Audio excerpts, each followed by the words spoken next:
नमस्कार. भारतीय राज्यघटनेच्या प्रस्तावनेवर एका सखोल चर्चेसाठी आपलं स्वागत आहे. आज आपल्याकडे काही अभ्यासपूर्ण नोट्स आहेत, ज्यातून या विषयाचा एक संक्षिप्त पण खूप महत्त्वाचा आढावा मिळतो.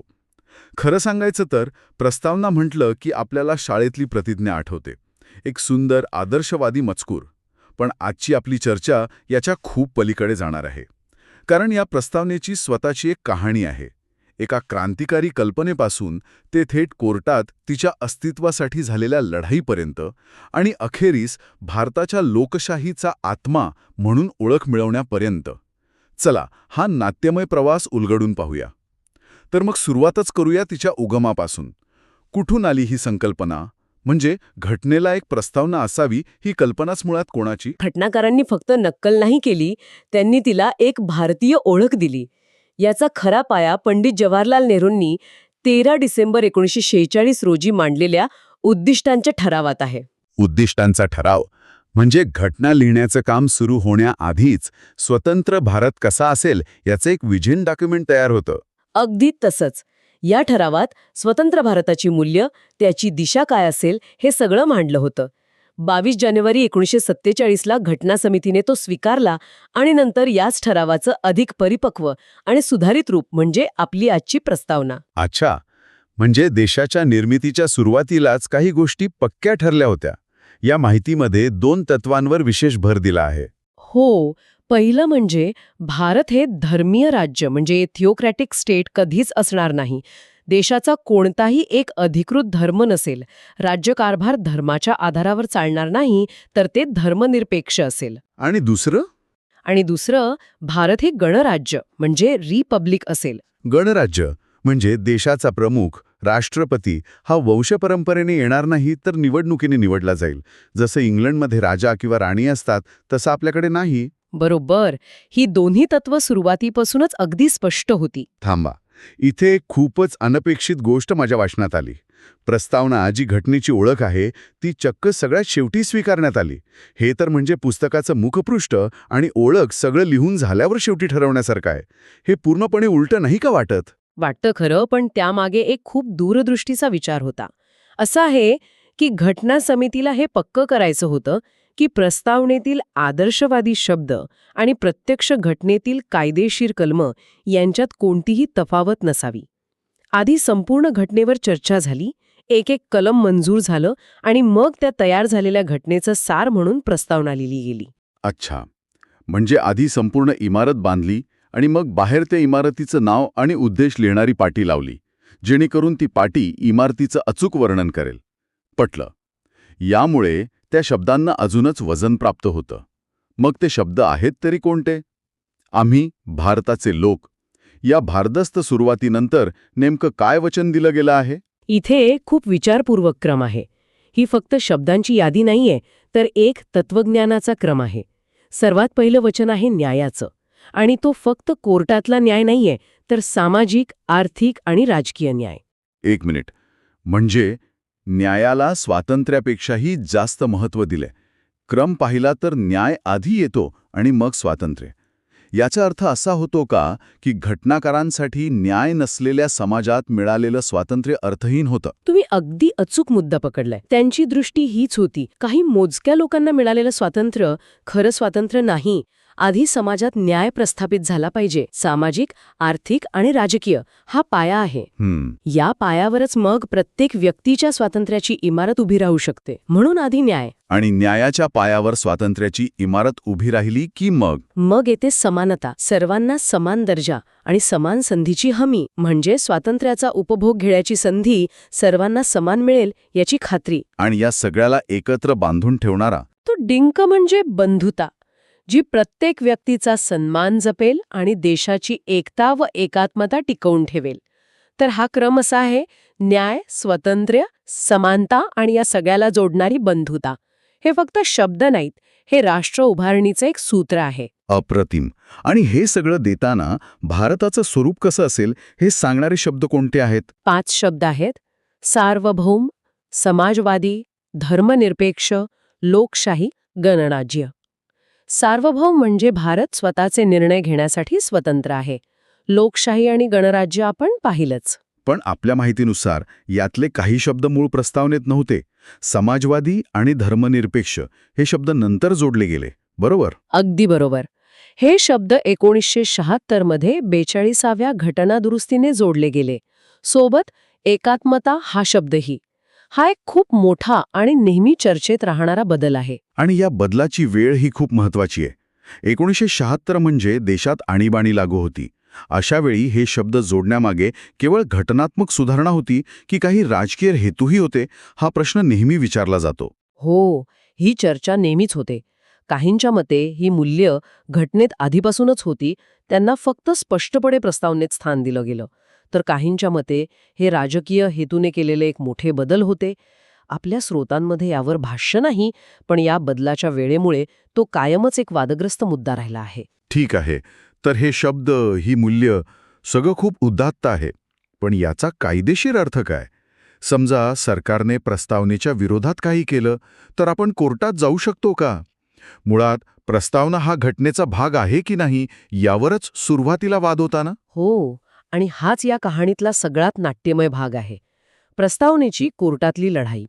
सुरुवातीला तर सुप्रीम कोर्टानेच तिला घटनेचा भाग मानायला नकार दिला होता. काय सांगताय? कोणत्या केसमध्ये झाले हे? 1960 सालची बेरुबारी युनियन केस. या केसमध्ये सुप्रीम कोर्टाने निकाल दिला की प्रस्तावना ही घटनाकारांचे मन समजून घेण्याची एक किल्ली आहे, पण ती घटनेचा अविभाज्य भाग नाही. हा एक मोठा धक्का होता.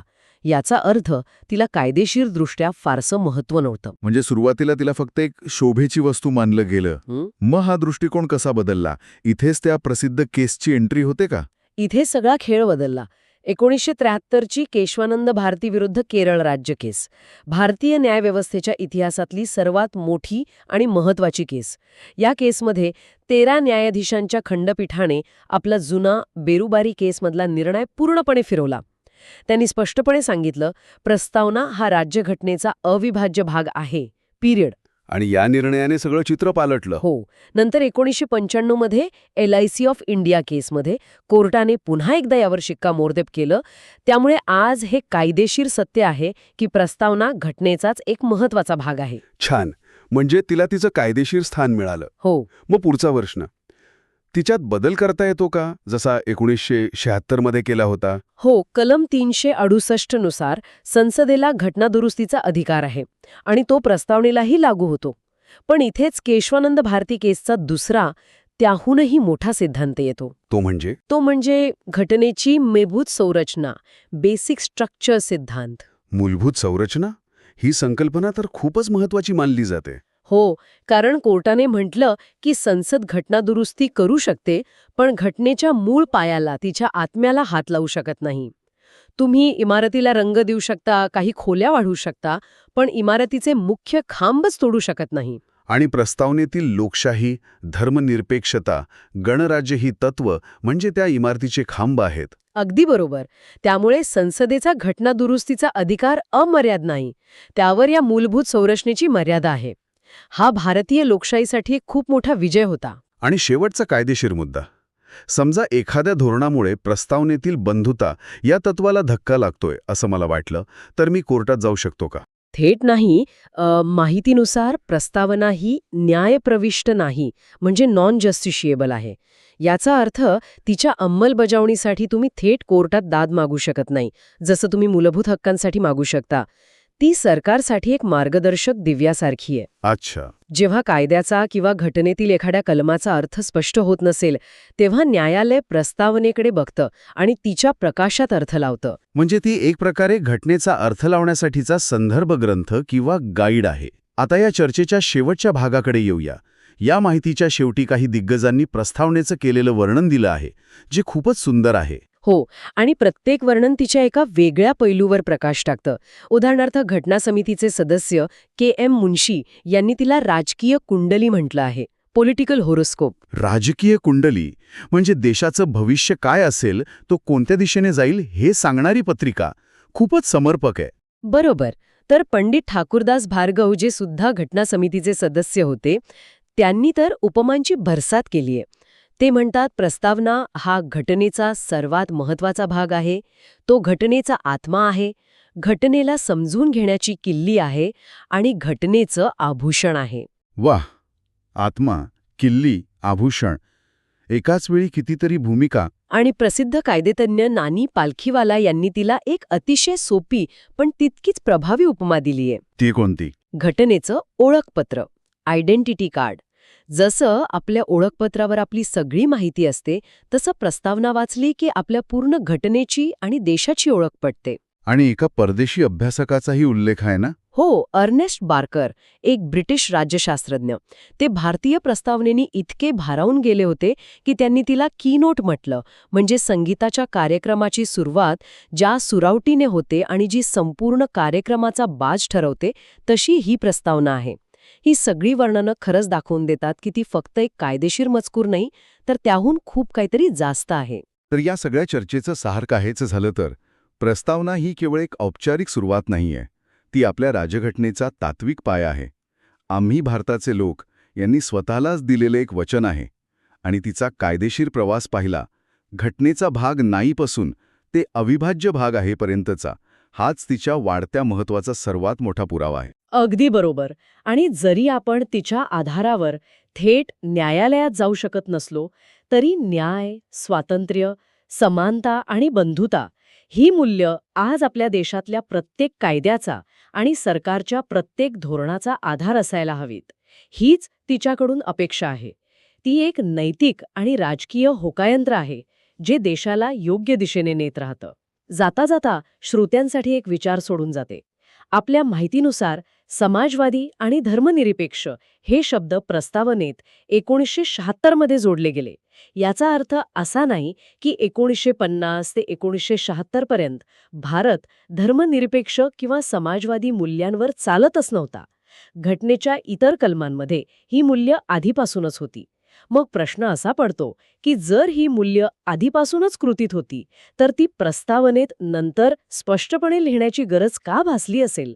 यामागे केवळ तात्विक स्पष्टता आणण्याचा हेतू होता की त्यावेळच्या राजकीय परिस्थितीचाही काही दबाव होता? यावर विचार करायला नक्कीच